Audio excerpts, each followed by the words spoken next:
Conteúdo concreto. Cultura, educação e pesquisa em um papo informal com especialistas descomplicando o conhecimento.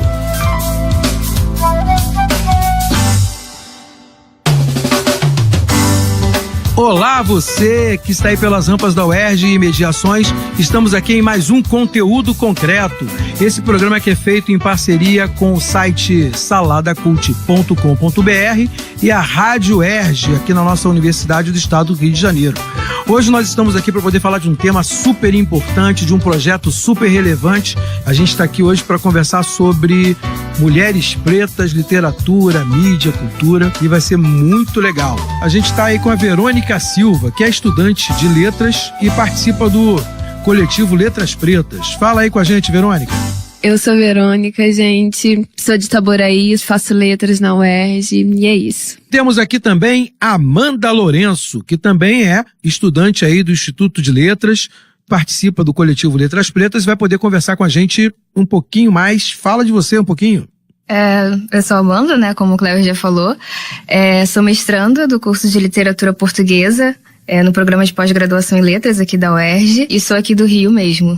E por último, mas não menos importante, o professor Henrique Samin. Fala, Samin. Salve, Cléber, salve comunidade preto-ergiana, estamos aí representando. A gente vai começar falando hoje sobre a relevância do protagonismo da mulher. Amanda, para você, o que é isso aí de protagonismo das mulheres? Então, a questão do protagonismo feminino ela é muito importante. É imprescindível que a gente tenha na literatura, na mídia, enfim, nos meios culturais, esse protagonismo da mulher negra que foi negado da gente por muito tempo.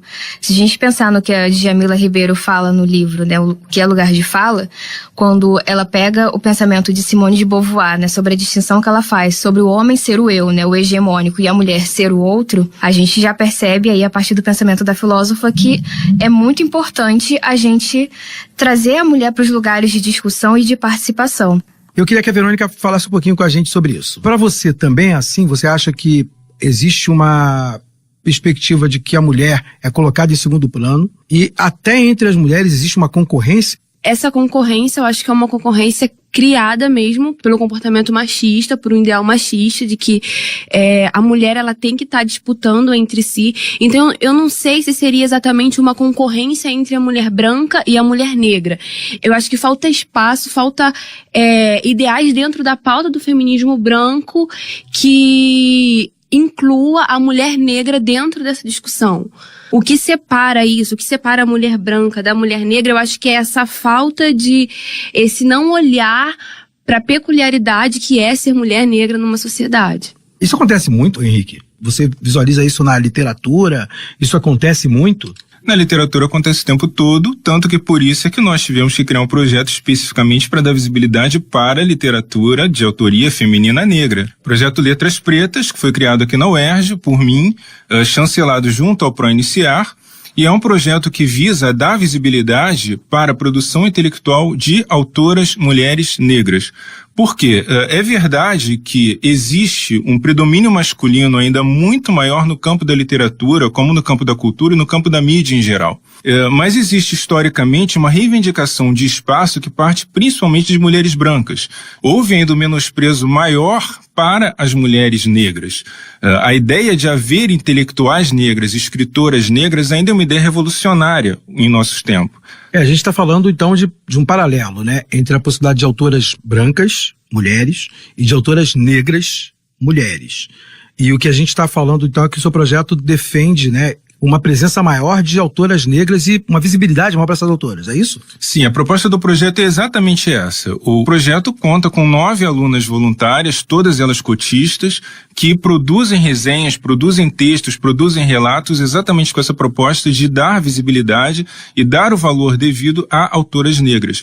A maior parte das quais, diga-se de passagem, precisam recorrer a publicações independentes para conseguir alguma visibilidade, porque as grandes casas editoriais simplesmente não olham para elas. E eu fico pensando como é que é a cabeça de vocês, né? Como é que é para vocês mergulhar em textos de autoras negras? Então, quando eu comecei a mergulhar nesse universo, né, era como se eu estivesse sendo renovada, as minhas forças estivessem sendo renovadas em relação a tudo que eu acreditava, em todas as lutas que eu acreditava que valeriam a pena entrar, e saber que existem mulheres que muito antes de mim já tinham essas lutas, já acreditavam nessas mesmas questões, é de uma renovação muito grande.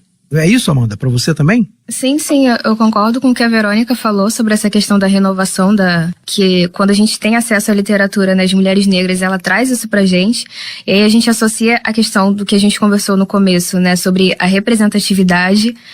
Porque, assim, durante o período escolar, até mesmo durante a universidade, né, no curso de letras, nós temos acesso, pensando na ementa dos cursos, né, a autores majoritariamente homens, brancos, algumas mulheres também, mas mulheres brancas, mulheres negras, né, a obra delas, elas são deixadas de lado. E aí, quando a gente se depara com a vastidão de mulheres que produzem uma literatura boa, de qualidade, uma literatura que é também uma fonte de resistência, isso realmente renova as nossas forças, né?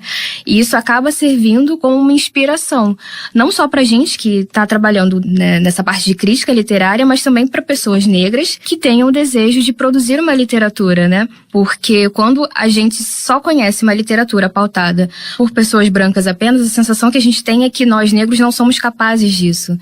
E aí, quando a gente tem contato com essa literatura, a gente se sente capaz. Uma autora que eu acho interessantíssima, claro, todas são interessantes, mas a Conceição Evaristo, ela apresenta isso muito bem. Ela tem obras que elas realmente nos tocam e realmente elas têm essa característica, né, de renovação, de trazer a gente para reflexão, de trazer a gente para dentro do contexto literário, incentivar também a nossa mudança, né?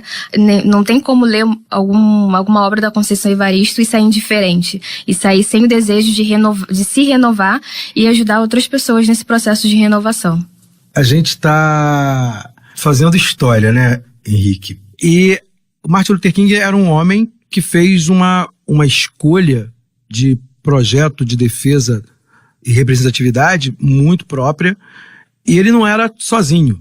Ele era casado com uma ativista, escritora, né, Coretta King, que era uma pessoa acima da média, que teve que provavelmente aguentar muita coisa.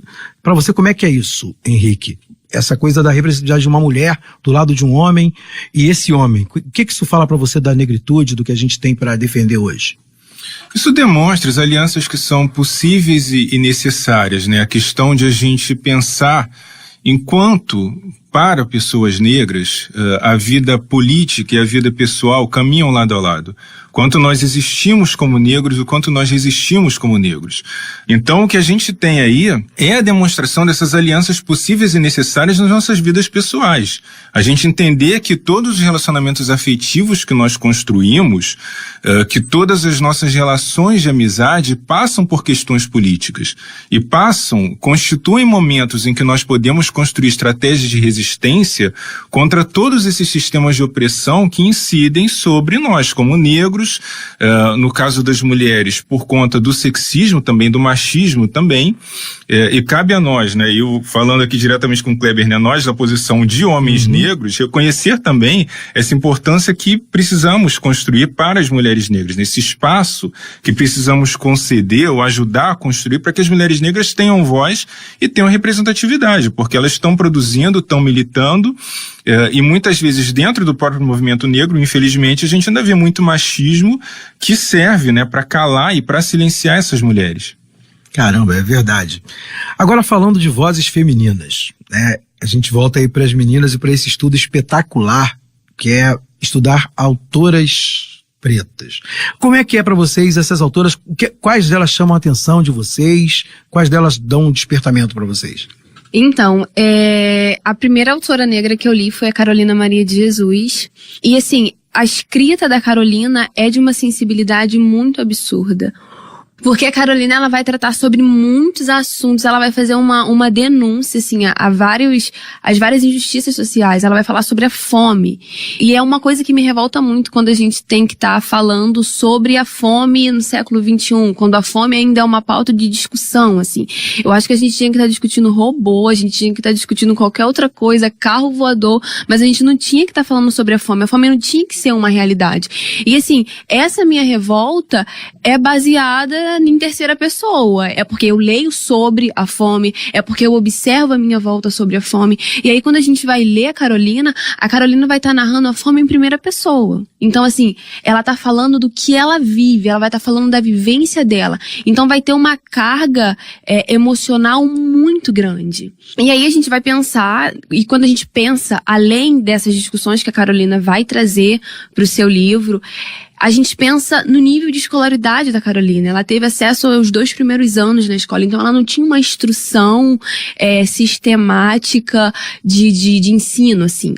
A Elisa Lucinda, falando sobre a Carolina em uma homenagem que teve pra ela, fala que é como se fosse uma espécie de dom, assim, sabe? E ainda assim ela vai ser questionada. E por que a literatura da Carolina vai ser questionada? Porque a Carolina foi uma mulher preta, semi-analfabeta. Então, assim, a galera que tá dizendo o que é uma literatura boa, o que é uma literatura ruim, vai dizer que a literatura da Carolina não é admissível. Porque como uma mulher preta vai estar escrevendo e sendo considerada uma literata? Eu li um artigo da Elisa criticando um professor que, numa homenagem para Carolina, falou que, olha, mas isso não é uma literatura. Ele vai falar que ela não tem conhecimento, ela não consegue formar orações subordinadas mais complexas. Então, se ela não consegue fazer isto, a gente não pode considerar o que ela produz como literatura. E aí a gente vê como esse espaço da literatura é um espaço limitado, é um espaço que está muito, olha, se você não teve acesso à educação, e só lamento, você não pode produzir.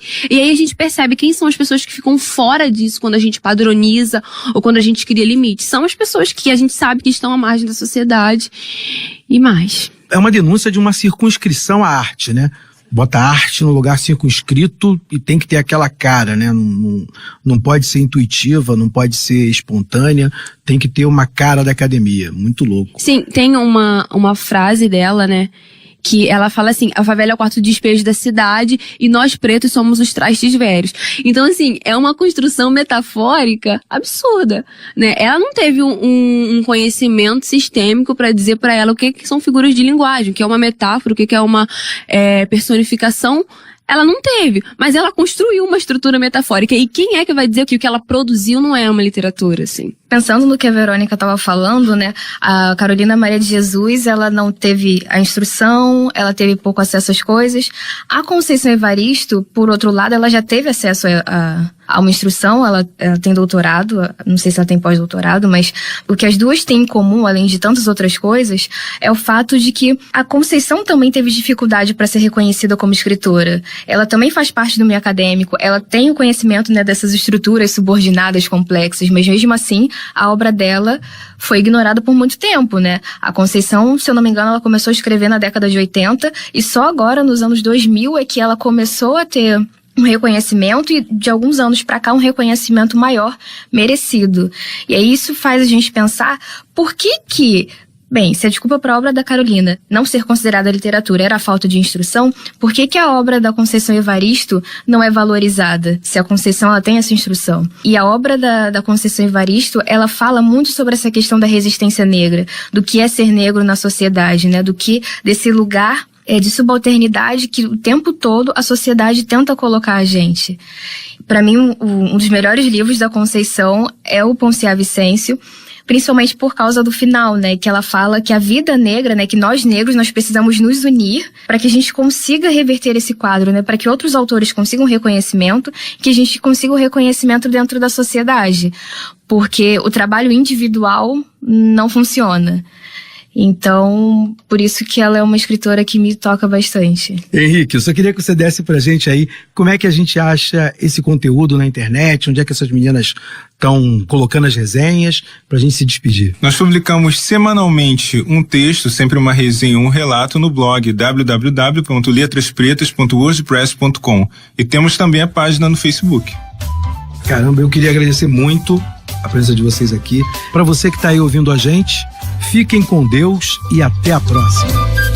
Conteúdo concreto. Apresentação: Kleber Pereira. Moderadores: Roberto Rodrigues e Maxi Gama. Equipe técnica: Daniel Barros, Gleison Augustos e Eduardo Sobral. Locução: Vitor Quaresma. Produção: Rádio Erge e Salada Cult. Realização: Centro de Tecnologia Educacional CTE SR3.